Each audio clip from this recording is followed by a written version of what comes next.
السلام علیکم ورحمۃ اللہ وبرکاتہ۔ آج ہم بات کریں گے ناسخ اور منسوخ کے حوالے سے کہ اللہ تعالیٰ فرماتا ہے کہ جن آیتوں کو ہم منسوخ کر دیتے ہیں یا ہم بھلا دیتے ہیں تو اس سے بہتر آیت لے کے آتے ہیں یا کم سے کم اس جیسی آیت لے کے آتے ہیں۔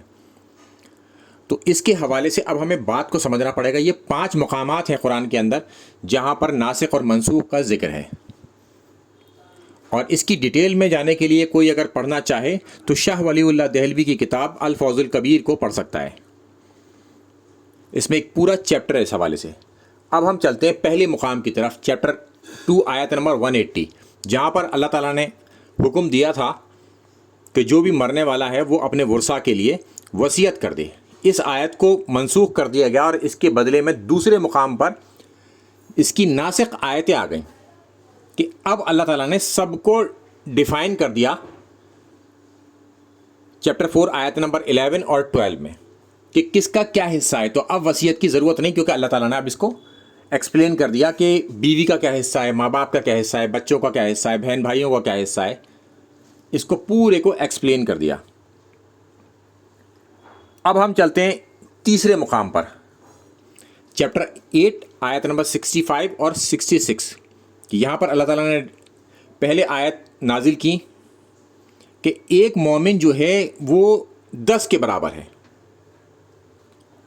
کیونکہ ان لوگوں کا ایمان بہت بڑا ہوا تھا۔ یہ سابقون اور اولون اصحاب کے لیے تھا جن کا ایمان کا لیول بہت بڑا ہوا تھا۔ پھر اس کی ناسخ آیت اگلی ہی ہے، یعنی کہ تیسرا مقام ہی ہے 66، چیپٹر 8 آیت نمبر 66، کہ اللہ تعالیٰ نے پھر ایک مومن یعنی کہ ایک مسلمان کو 2 کے برابر کر دیا۔ اب کیونکہ لوگ ایک بڑی تعداد میں مسلمان ہو رہے تھے مگر ان کا ایمان کا لیول وہ نہیں تھا جو سابقون اور اولون کا تھا۔ تھے تو یہ بھی صحابی اسلام لا رہے تھے، مگر ان میں اور سابقون اور اولون میں فرق ہے۔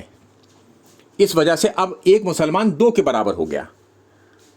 اب ہم چلتے ہیں اس کی چوتھی جگہ پر، چیپٹر 4 آیت نمبر 15 میں، جہاں پر اللہ تعالیٰ نے حکم فرمایا کہ زانیہ عورت کے لیے جو سزا تھی وہ اسے گھر میں قید کرنا، یا پھر اللہ تعالیٰ اس کے لیے کوئی راستہ نکالے گا۔ تو اب اللہ تعالیٰ نے پھر اس کا ایک راستہ نکالا 5ویں مقام پر، چیپٹر 24 آیت نمبر 2 میں، کہ زانی مرد یا عورت ان دونوں پر ہی 100 کوڑے لگائے جائیں گے۔ تو یہ 5 مقام ہیں جن کو اللہ تعالیٰ نے کچھ آیتوں کو منسوخ کیا اور ان کی ناسخ آیتیں بعد میں اتار دیں۔ تو قرآن حکیم سے ہی ہم نے اس کی تمام دلیلیں دیں۔ السلام علیکم ورحمۃ اللہ وبرکاتہ۔